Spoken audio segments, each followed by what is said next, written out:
5, 4, 3, 2.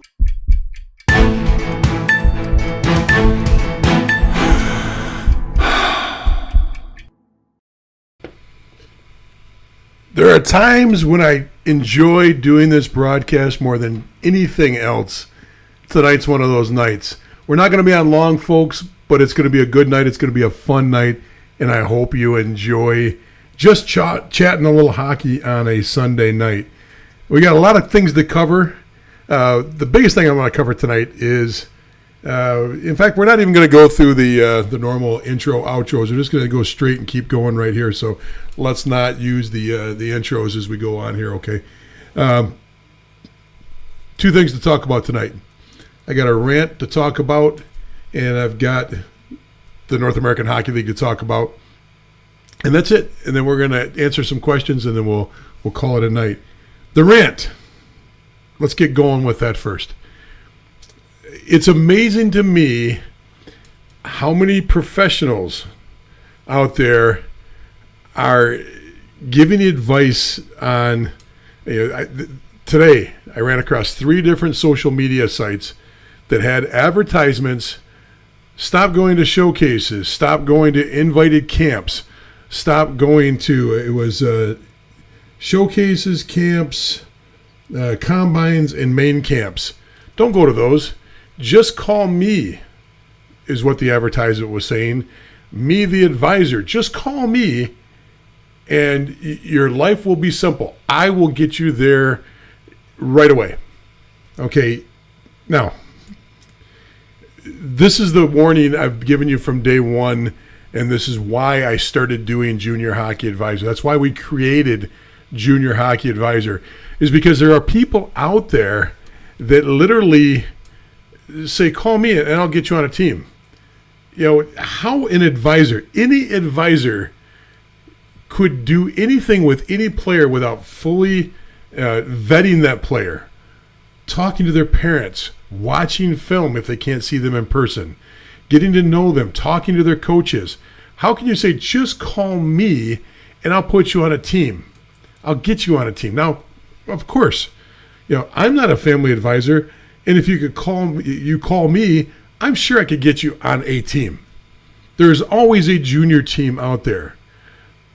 There's always a junior team that will take a warm body.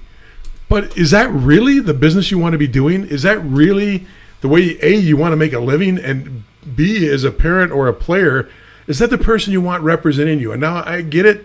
At times it seems desperate. At times it seems tough what we go through as parents and players. It's tough for quality junior teams have a tough time finding good players too. Don't think that the better teams aren't always out there working hard to find players. But when I saw that, the first thing I thought of is, we really have to go back to the basics with this program and this process and the thought process that we've created with Junior Hockey Advisor. The idea is this, no matter who helps you, is about you building your brand. It's about you building that consistent message. It's about you moving yourself forward. So my rant on this is, don't take the easy way out. You're selling yourself short if there is a 1-800 play here or 1-800 give me your money and I'll get you on a team. If those phone numbers are out there, if you see that on social media, if you're dealing with somebody like that, you could possibly be selling yourself way short. You're way short. If skill, if competitive level, if poise, those things need to be looked at by coaches. Don't get me wrong. There are advisors out there that have relationships with USHL, NAL, SJHL, NCDC teams, you name it. They got relationships out there where they can pick up the phone and call and say, hey, I've got a player, and that team will trust them to know that player is of the level and is benchmarked at a level that will fit that team. If somebody's advertising to put you on a team and just saying, don't go to showcases, don't go to main camps, don't go to combines, don't go to that invited camp, quit wasting your money, spend your $3,000 on me, your $4,000 on me, I'm the answer, that's a false prophet. That's a false prophet, because you know what? They're not doing their homework. They're trying to make a quick buck, and that's not the way this should be done. And I realize that's not why everybody comes on this show, but I have to get that out there again. We put this together to make sure you understand the balance of how the process works. We put this whole Junior Hockey Advisor piece together, the video series, the online lectures, our webinars on developing a skill set as a parent, as a coach, or as a player that can help you market, building a triangulated marketing plan for yourself. Because even if you have an advisor, you're still your best brand. You're still your best brand salesman. You're still your best marketer. And you learning to leverage your marketing ability is extremely important. I had a little chat earlier, online chat with one of the longtime watchers of our program and our live stream program, and the conversation was, well, my son's going into his senior year. He's at a prep school, and he's teetering on if he's going to be playing on the U18 team or if he's going to make the prep team. And, how can he put himself in a good spot? It's a good school. They don't want to leave the school. In fact, it's a really good school. They don't want to leave the school, and they want to play out the last year, his senior year, but they want to be prepared and put themselves in a good situation for next year for juniors, so that junior teams are looking at them. And they're concerned about, which team, if the prep or the 18 is the right team. Clearly one of them is a little bit more exposed. One of them's got a little bit more competitive side to it. So the first thing I would say is now attack right now. There are camps. There's all the things that they're telling you not to go to is where coaches are at. Okay. If you watched any of the showcases over this last weekend in the Boston area, one of them was advertising all of the different coaches, the D1 coaches that were attending the camp, that were attending to watch, to participate as a viewer looking for talent. Okay, those coaches are out there, and that may be the only time you get in front of them. D1, D3, ACHA college, okay? So you've got the ability to do things yourself. You have the ability to actually move the ball forward as a parent, as a player, by triangulating and building your own team. So regardless of what you hear, there is no easy way. You cannot pick up the phone and get yourself into a quality situation. You might get lucky. You might get lucky and like that team. Or if you're a low skilled level player that's really just trying to get into, or you're just trying to break into juniors at the tier 3 level and you'll accept anything, maybe those guys are good for you. But that's not the process that's going to match all the things that you need to match. I don't get on here very often, and I don't try to, push you into our webinars. But this is a time where maybe you should go back and look at some of our webinars. Go back and look at, how to hire an advisor and all the steps and all the questions to ask and the whole, we've pragmatically built a whole series of things you do and steps you take to make sure that you've got the right advisor and that advisor's aligned with you.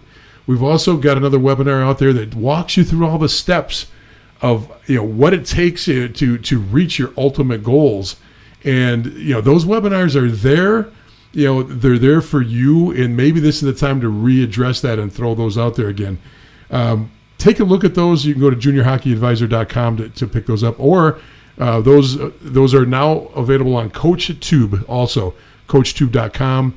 And they, if you go to the hockey section under there, you'll see the Junior Hockey Advisor stuff. So I told you, I had a little bit of a rant. It really frustrates me to see people take advantage of people, and that's probably the first thing that really bothered me. So let's say hi to some people out there. Dave is on in Colorado.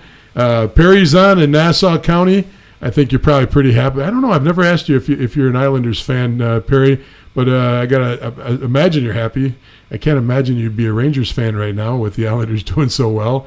Rockford, Illinois is on. Mark's on in Bloomington, Minnesota.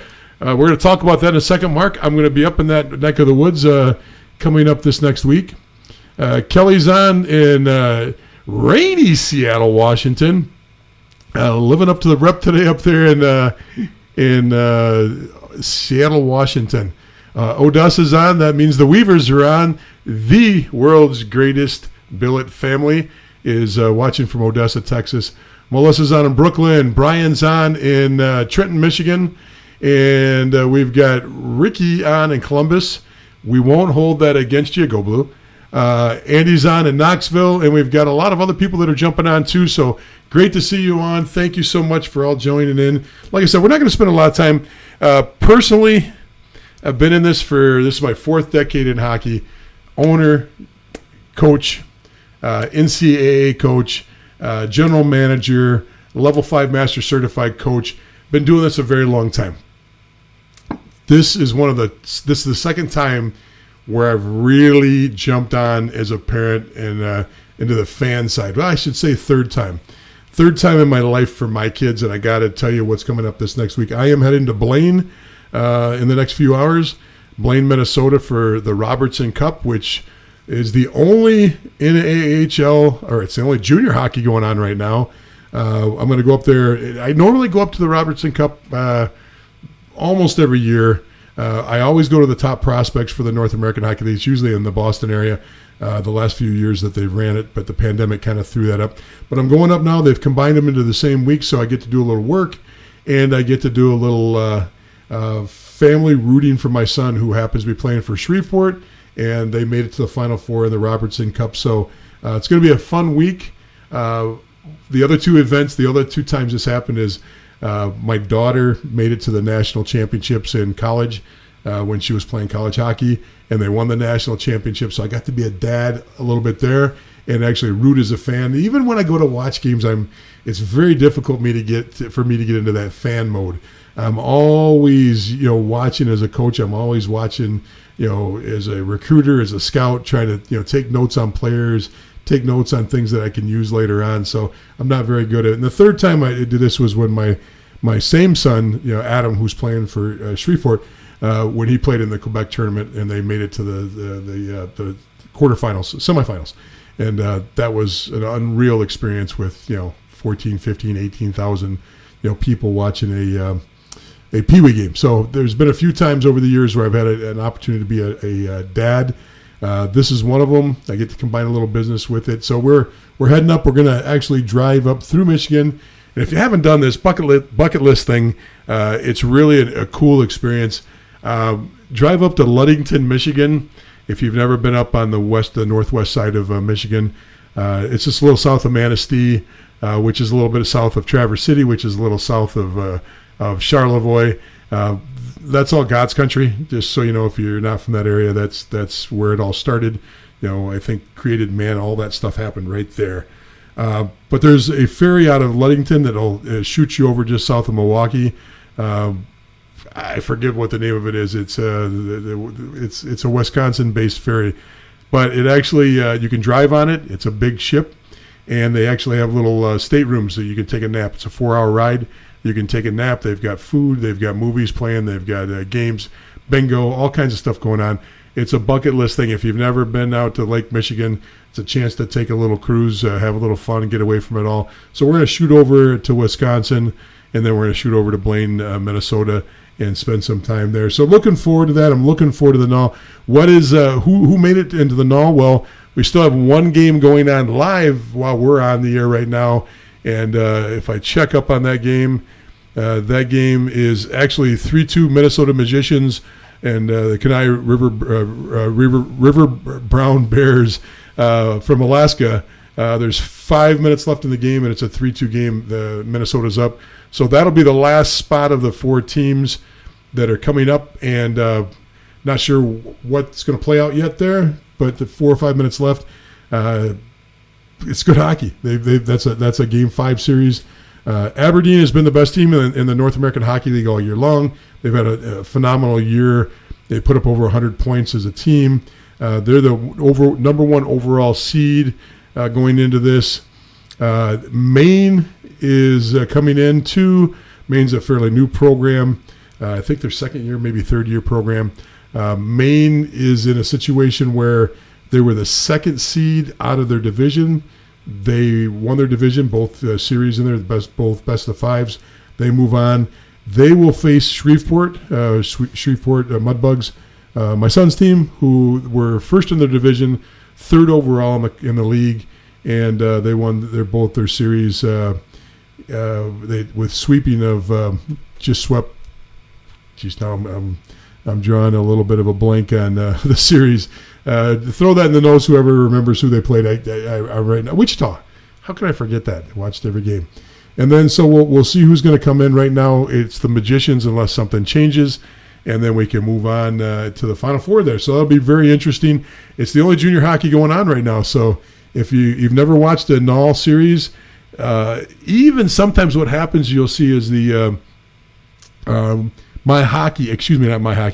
TV, they may actually let this be free broadcast. They've done that in the past where it gets to the finals and they let that be a free broadcast to kind of entice you to come into Hockey TV for next year and buy the subscription. You can always cancel the subscription if you want to watch this week.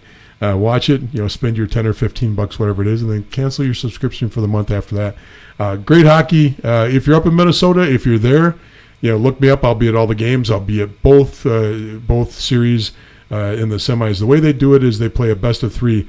One plays four, which right now will be Aberdeen will play either the Magicians or Alaska, and then Maine and Shreveport will play each other. They'll play a best of three. Then the winners of those two will play a week from Tuesday night. They'll play a championship game, just one game in the championship. Best of three to get you to the one-game championship. So it should be fun, and we should be able to see some really good hockey. Anybody have any questions out there? Now's the time to throw them up. I got yes, take the boat. Of course, it's a great thing. It's a car ferry, boat, whatever you want to call it. There we go. It's the Badger, the SS Badger. Thank you, Melissa, for that. The questioning from Perry came in. Jeff, are you going to watch the Chowder Cup? I'm going to reassess everything. This pandemic has kind of thrown everything off. I got to be honest with you, and personal life too has gotten in the way of, because we put a lot more things on our plate during the pandemic than normal. We remodeled our house. My daughter just graduated from law school. My son's going to college, so we're settling them all in. I'm normally at the Chowder Cup. I'm normally there with bells on, normally there with my legal pad, just filling up page after page after page of notes. I hope to be there, even if I don't spend the whole time there. I hope to be there, Perry. And if I'm there, please look me up. I'd be glad to chat and buy you a cup of coffee. Let's see what's going on here with some other questions and things coming on here. So Ricky says, is there a path forward in junior hockey for girls? My daughter has been invited to junior tryout camps and Chowder Cup in Boston, and just a combine in Chicago, but not sure what the best path is. So we did a whole hour on this. If you go in the archives a couple months ago, we spent a whole hour just on girls hockey. I have coached girls hockey for a very long time. My daughter played, coached all the way up through into the national championship game a few years ago, won a few state championships here in New York. There is a person named Kelly Kajori that works out of the Toronto market. Look him up and look his programs up, because that really is where you start with girls hockey. Those programs are designed. What he's done is he's put together a program. I don't plug things, but this is unique because of what he's done, and he's done it in an ethical way that I just so appreciate. If you're a girl player and you get into his camps, and it's tough to get into the camps. He has it's a very, very large week-long camp, or 4 or 5 day event. What he does is he brings in college coaches and he runs mini practices the first day or two, and then he has some mini scrimmages. And each time he rotates coaches, NCAA coaches, through. So you have 3 or 4 coaches on one day with you. The next time you got a scrimmage, you got 3 or 4 coaches that are different on the bench with you. And it goes that way the whole time, even when the regular games start. You don't get the same coaches. You have the same team of girls, but their coach changes with different NCAA coaches, assistant and head coaches. I'll give you an example of how cool it was. My daughter did this several years ago, and this was when she was still young. She was probably 14 or 15. And she came off the ice, and I said, "Hey, how'd it go?" And she goes, "Oh, I really, really liked that guy, Dad. He was a really nice guy." I said, "Oh, who was he?" And it was a guy that was in a hoodie and a pair of jeans, and a pair of sneakers, a pair of runners. And I said, "Oh, who is he?" She goes, I think he said his name was Coach Mark. It was Mark Johnson from Wisconsin. He was on the bench with a bunch of 14 and 15-year-old girls, run the bench, didn't throw his title out, didn't have a big, W on his coat. He was just Mark, and he was just there, having fun with the girls and built a relationship. That's the kind of thing that happens at some of these different kind of camps, and that's an experience on the girls' side. Is there junior hockey? There is, but it's a little different. It doesn't go up to where you're in boys hockey. It's you have to be 20 all the way up till December 31st. You can't turn 21 until after December 31st. And girls hockey, it's U19, so it's a little bit different. It's not U18 and then juniors. It's just U19 hockey, so it goes from U16 up to U19. A little different on the way it's structured. Those teams still play in the USA Hockey U19 division with all the youth teams, although in a lot of markets they call them juniors. Now, across the border, just in the Toronto market, there is still under the same back structure. The back skeleton system is still a youth structure, but it's a junior program. DM me, I can give you a lot of information on that. Great question, Ricky, and just send me a DM. I can give you a little more information on that and clarify that a little bit. I want to kind of stick on our topic of, I'll talk hockey about any kind of hockey. We can talk about a beginner's program, and I'll keep going. So I want to stay on what we're talking about, and that is junior hockey across the board. So another question came in. My son is asking, how many camps should you go to during the summer? Okay, this is a great camp. I get this question all the time. It's probably this time of year the biggest question I get. How many camps do you go to? How do you decide, what camps to go to? Well, first of all, prioritize by the level of the camp. So if I get a USHL invite versus a premier invite, now the dilemma is having to be able to self-evaluate yourself. If I self-evaluate myself and I realize, hey, I got invited to a USHL camp, but I'm really a premier player, and that's my only premier level invite, you have a dilemma there. But most kids don't get into that dilemma. Usually it's not that much of a disparity. If I got invited to a USHL camp, there's hardly a reason why I wouldn't want to go to that USHL camp. One is it's a great excitement for a kid to go be with a USHL team for a week or 4 or 5 days. You get to be in their locker room, you get to meet their coaches, you get to see all the colleges that come out to a USHL camp. It's a phenomenal experience if you're a player. But how many do you go to? These showcases, these camps, these invites, the main camps, as much as you can handle. Okay, there is no answer to it.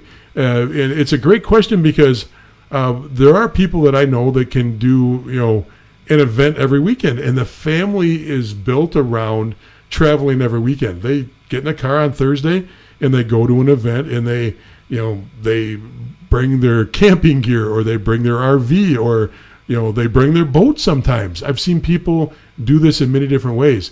But you've got to balance this on a few things. First of all, if you're going to jump in to do it, 2 or 3 is probably the minimum you should be doing in the summer. If you're looking for a spot for next year or the year after, you really got to be out there doing things. You're going to network. You're going to be able to meet people and meet other players.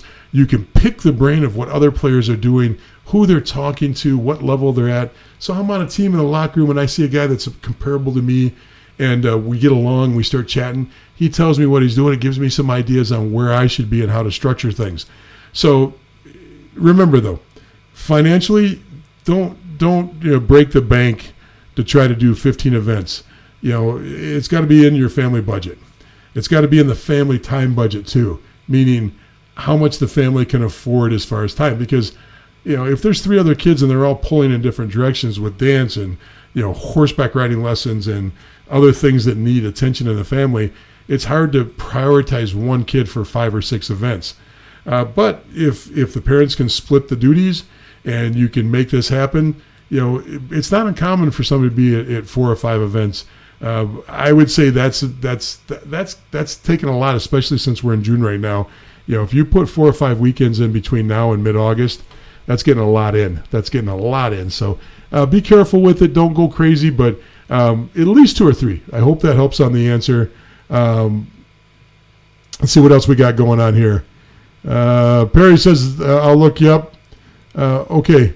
So Kelly asked again, how do you go about selecting the invites? So I get email invites, and they come in, and this one's inviting me. Okay, first of all, here's where your homework starts. If it's a showcase, it's easy to do your homework on a showcase. On here I talk about the pre-draft, I talk about the Chowder Cup. There's a few of them that I tell you, hey, look, they've got a reputation. There's the event out in Colorado. Dave's out in Colorado. He can probably put that in the notes on the big event that does draw colleges out there in Colorado. That's pretty popular. There's another event in Tennessee. Same thing, draws a lot of colleges. And I know I'm missing them, but the first thing you want to do is, do they have a reputation of drawing colleges in for multiple levels? You just don't want an event that has all prep coaches, because you might not be heading to prep.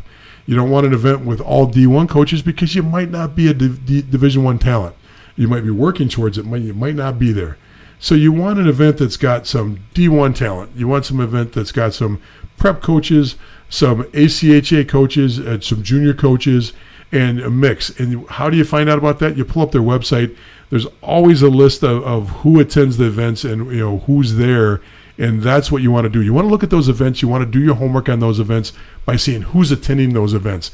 And you get to the showcases that don't promise it and then don't back it up. You want ones that actually show you. Some social media stuff this week. I told you earlier, one of the showcases this weekend was just pounding out picture after picture. Hey, guess who just walked in the door? The D1 coach from this school. Guess who just walked in the door? This junior hockey coach. And they're actually showing pictures of them across the board. And that's what you want. You want reputable events by their track record of who shows up at the events and who's actually in the stands watching the game. So I hope that helps on that. Oh, Dave Kennedy threw this up. Thanks, Dave. The CCM Showcase Memorial Day weekend is always good out in Colorado. Tons and tons of colleges there. And they're very similar to the girls event up in Toronto. They incentivize coaches to come out. They'll put young coaches up. It's a lot of assistant coaches, some head coaches, but they incentivize them to come out. They'll pick up their food. They'll pick up their room. That way the coaches will show up, because not every college and not every junior team has a good budget. We used to send our coaches out to the event when I was a junior coach, because I didn't have to pay for their room and food. I didn't pay for the room and board while they're out there. So we'd find some cheap tickets. We'd shoot them out there. They'd go to the event, and that's the way we did it. And it was a good experience for everybody. Everybody wins that way. So, okay, how does a player decide between multiple null main camps invites on the same dates? Okay, so this is a great question. And the only thing I can tell you about how do you decide? Okay, I've got main camps, and I'm just going to make this up. I've got Amarillo and Johnstown and Maine are all on the same day, and I'm totally making this up. I don't know what their dates are yet. I haven't looked that far in advance. I'll start writing and charting those all out and try to attend as many as I can here soon, but not yet. How do I decide? Well, first of all, what position do you play? What year are you as a player? And what are you trying to accomplish? There's a lot of questions there. Why are you worried about what position? Well, because you can look at the roster and say, look, they've got 5 O2s that play forward that are going to possibly return. Okay, and if you're a forward that's an O2 that's trying to break in, or an O3 that's trying to break in next year, that might not be a good situation. But if you see a team, for example, I'll use Shreveport for an example because I know their roster very well. They're chock full of 2000s this year. So it's going to be a total rebuild, meaning there's going to be a lot of new bodies coming into camps. I get an invite to that camp. Well, maybe my odds are better. Okay, so that's one thing to look at. What position you play, and how does that juxtapose that to their roster. Look at that roster and try to figure out what it looks like as far as next year. Now, be careful, because the North American Hockey League is one of those leagues that's tough. You could probably pull that off in the EHL and the NCDC and the USPHL and the NA3 a lot easier, because those are more leagues of destination, meaning players go into those leagues and they usually stay there for 2 or 3 years.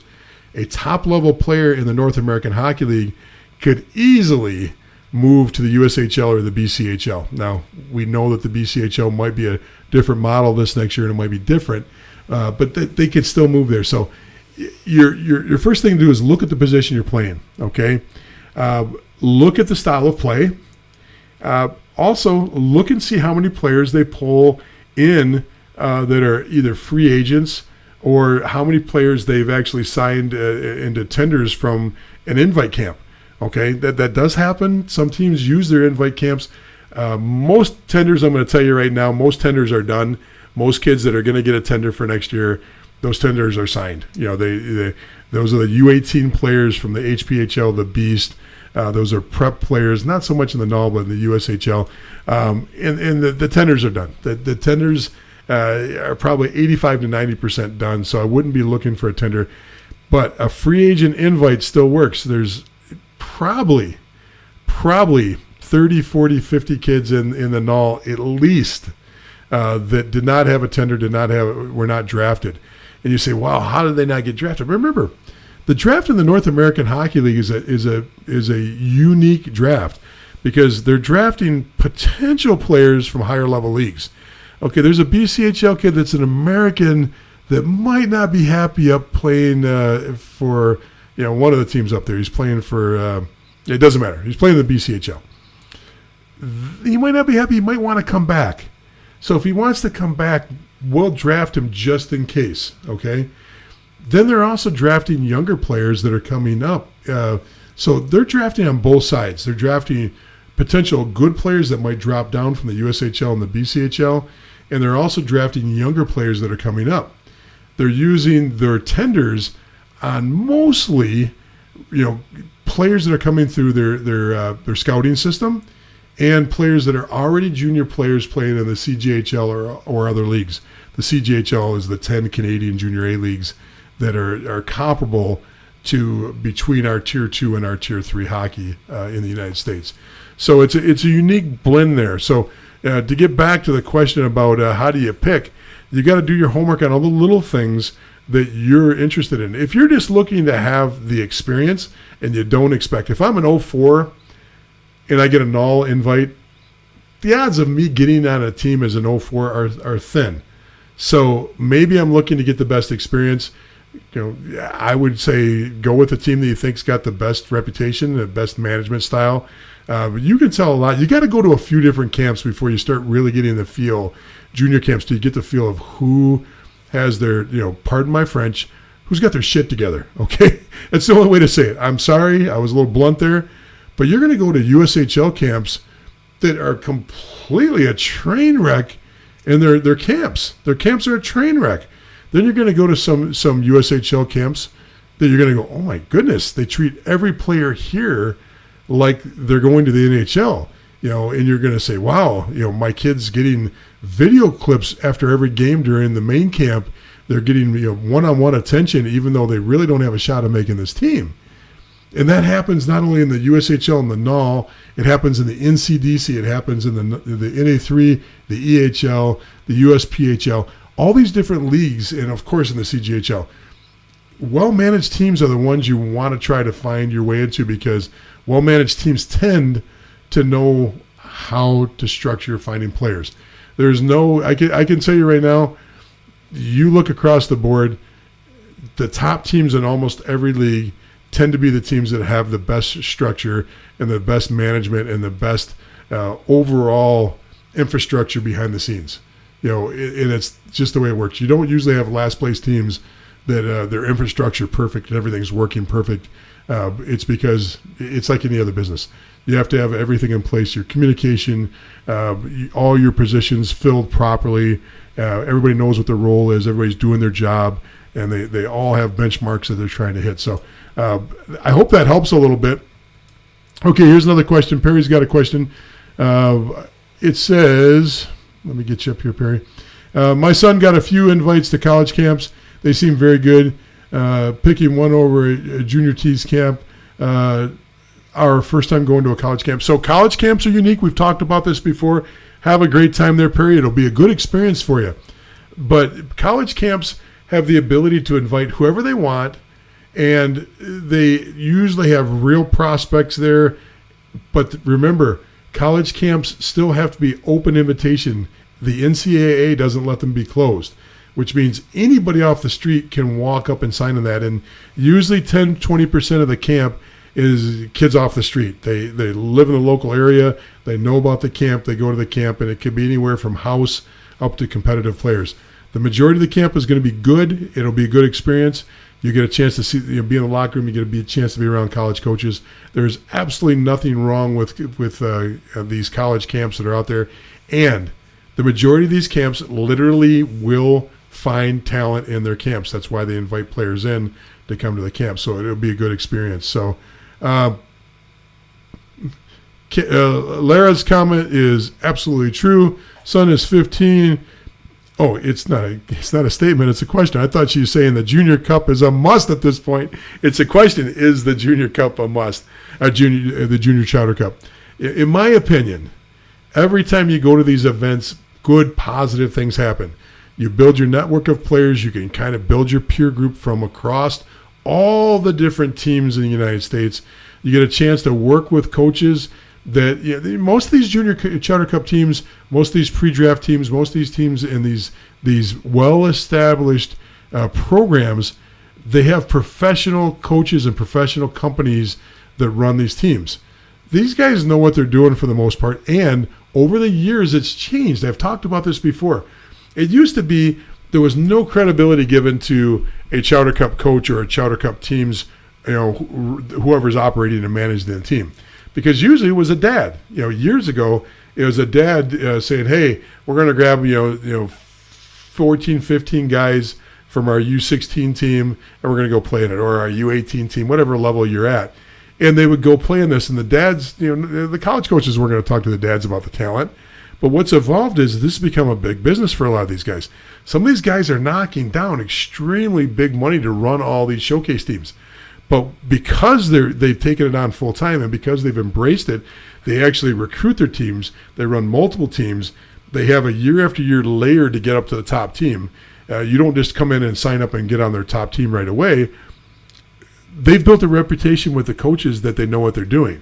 And for the most part, they do know what they're doing. They may not be coaches, but they know talent. They may not be coaches in the respect of running a program throughout the year, but for a 3-day window, they do a damn good job of running these teams.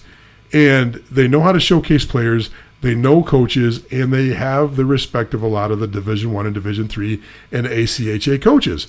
So what that allows them to do is to actually get on the phone and actually become another person that's helping you with branding yourself. So getting into these showcase teams and getting on a decent team that a guy that's been around for a long time only helps you because you've expanded your brand. Because now you can talk to a college coach and go, yeah, I played for so and so in the Chowder or the Beantown, or I played for so and so in the pre-draft. Okay, now that coach goes, oh, I know him. I'll give him a call and find out a little bit about you. Or he doesn't tell you that, he just does it. Or those two people are talking and he goes, what do you got? What did you see? And your name comes up. So it's only expanding your brand when you go to these things. It's only going to help you. So let's turn that question into an emphatic exclamation point. For a 15-year-old, if you're going to get a chance to go to the Junior Chowder Cup, go. Have fun. Okay? Anything else? Any other questions coming in? It looks like we're drying up a little bit, and that's perfectly okay. We've been at it for 37 minutes. I think that's enough of me for one night. Hey, have a great week. I'm going to check in live a couple times. So I'll answer one more question here. How do you get pointed at the Chowder Cup as an 06, or how do you get involved? A couple things. Go to their website. Just start bouncing around. Look at some of the individual teams that are on there. Pull them up. Google those teams. You'll always find, a lot of them don't run websites, but they'll run social media. They'll have a Facebook page, a Twitter, an Instagram. Jump on, find their Instagram, find their Twitter page, shoot them a message on Facebook if they run a Facebook page. Shoot them a message and ask them if they've got any availability or they've got any openings. Once you get one guy talking, if they don't have any openings, the next question out of your mouth is, hey, thanks for your help. I realize you don't have any openings. Who has any openings? Do you know anybody that's looking for an 06 left wing or an 06 D or an 06 goalie, whatever you're at? Then what they'll do is they'll go, hey, you might want to try this guy. And it really becomes that building of networks again, because what happens now is now you've already made contact with that guy. So next year, you get a chance to get into the game a little earlier. You reach out to the first guy and you say, hey, we talked last year. I'm interested in playing. Do you have a spot? And so this is all about networking. It's all about building the brand. And remember, as I close up tonight, these showcases do have value. These college invites have value. Main camps have value. You may not play for that team. Here's an example of it. Look at the USHL draft list, and look at some of the drafts over the last few years. Look at the team the player was drafted for and look at the first team he played for in that league. And what you'll find is it always doesn't match up, meaning the kid went to the main camp, it didn't work out. He went to the team that drafted him, it didn't work out, but he ended up still finding a way into the league. It wasn't because of a trade. It was because as soon as he was done there, if he didn't make it, they got in the car and they drove over to another camp for the next weekend or 2 weeks later, or they just kept working the phones. This is hard work, folks. This is hard work. You don't not only have to have talent, but you have to have tenacity. Okay, talent and tenacity are two of the huge things that you have to have if you're going to work through this process to move up the ladder. Yes, there are going to be players that you see all the time. Yes, there are the ones that are magic, that their career's magic. There's the ones that they've been ordained. Okay, set aside that group because that's the very few that have been ordained. The rest of us, the Festivus for the rest of us is all about working hard, going to the camps, meeting coaches, talking to people, building a brand, triangulating good people around you that know what you're trying to do to help you get to the next level. It doesn't happen by a phone call from a social media charlatan that says, call me and I'll get you on a junior team. You don't have to go to those camps. How can anybody say that when they've never seen you or don't know you? Ridiculous. Ridiculous. Be careful out there, folks. Enjoy the week. Enjoy the Noll Robertson Cup. It's the only hockey to watch. The Stanley Cup is boring. Yes, I said it, Perry. Stanley Cup's boring. Watch the Noll this week. You'll see me up in the stands waving. I'll wave back. If you wave to me, send me a DM. I never sit where the cameras are. I try to stay in the corner, so you won't see me. But if you're there, come up and say hi.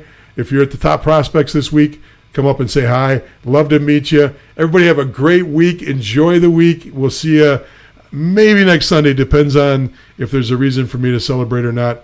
And we'll talk at least in 2 weeks, if not next week, and we'll keep moving forward. Take care, everybody. Have a great night. Thanks.